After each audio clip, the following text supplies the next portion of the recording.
ঝুম বৃষ্টি পড়ছে। গাছের ডালে বানরদের একটা দল গোল হয়ে বসে আছে।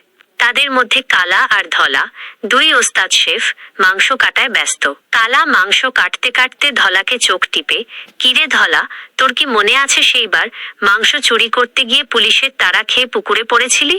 তোর অবস্থা দেখে তো আমি হাসতে হাসতে মরে যাচ্ছিলাম। ধলা গম্ভীর হয়ে, আহ কালা, চুপ কর। আজ কি সেসব কথা বলার দিন? আজ তো মাংসের দিন। দেখছিস না এই বৃষ্টির দিনে কি রসে বসে পিকনিক হচ্ছে?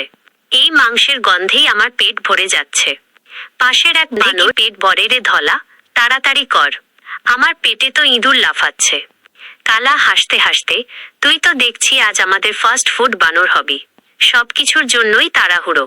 এর পর্বে কি ঘটতে চলেছে তা জানতে এখনই সাবস্ক্রাইব করে নাও, ভিডিওতে একটা লাইক দাও আর কমেন্ট করে জানাও মা হাঁসের এই পরিশ্রম তোমাদের কেমন লেগেছে।